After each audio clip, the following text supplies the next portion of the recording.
NBR কর্মকর্তাদের আন্দোলনের কারণে দৈনিক ২৫০০ কোটি টাকার বাণিজ্য ব্যাহত হচ্ছে বলে দাবি করেছেন ব্যবসায়ী নেতারা।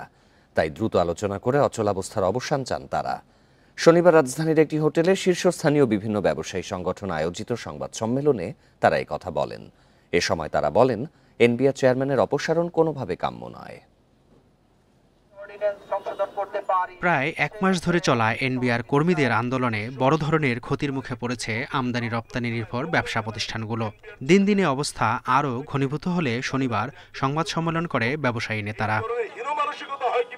এ সময় জানানো হয়, কলমবিরতির ফলে প্রতিদিন ২৬০০ কোটি টাকার ব্যবসা ব্যাহত হচ্ছে। বন্দরে সময়মতো খালাস করতে না পারায় নষ্ট হচ্ছে কাঁচামাল। সংকট সমাধানে প্রধান উপদেষ্টার কার্যালয়ের নেতৃত্বে এনবিআর কর্মীদের সঙ্গে আলোচনায় বসার আহ্বান তাদের। ২৫০০ থেকে ২৬০০ কোটি টাকার মতো, এটা বলা যাবে না যে ক্ষতি হচ্ছে, ডিসরাপশন হচ্ছে, এবং এটা যে রিকারিং এফেক্ট সেটা হলো এনর্মাস। সমস্যা নিরসনের জন্য মোটেও সময় ব্যয় না করে প্রধান উপদেষ্টার কার্যালয়ের নেতৃত্বে সরকারের সংশ্লিষ্ট মন্ত্রণালয় এবং বিডা যৌথভাবে আন্দোলনরত কর্মকর্তা কর্মচারীদের সাথে আলোচনায় বসা অতীব জরুরি। এদিকে চেয়ারম্যানের পদত্যাগ সহ কয়েকটি দাবিতে আজও কলমবিরতিতে এনবিআর কর্মীরা।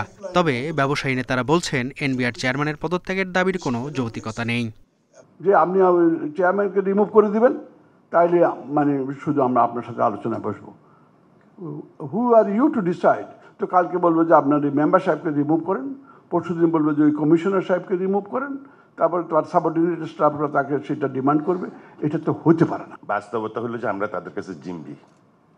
আজকে যেটা আপনারা লক্ষ্য করছেন, এটা কিছুই না। এটা অ্যাকচুয়ালি ক্ষমতার একটা বন্টন নিয়ে ঝগড়া হচ্ছে, টাকা পয়সার বন্টন নিয়ে ঝগড়া হচ্ছে। মাঝপথে আমরা হচ্ছে বিপদগ্রস্ত। দেশের আমদানি রপ্তানি ও অর্থনৈতিক অবস্থাকে সচল রাখতে কোনো পূর্ব শর্ত ছাড়াই শাটডাউন কর্মসূচি সহ সব কর্মসূচি প্রত্যাহারের আহ্বান জানান ব্যবসায়ী নেতারা। মেহেদী হাসান, ইন্ডিপেন্ডেন্ট নিউজ, ঢাকা।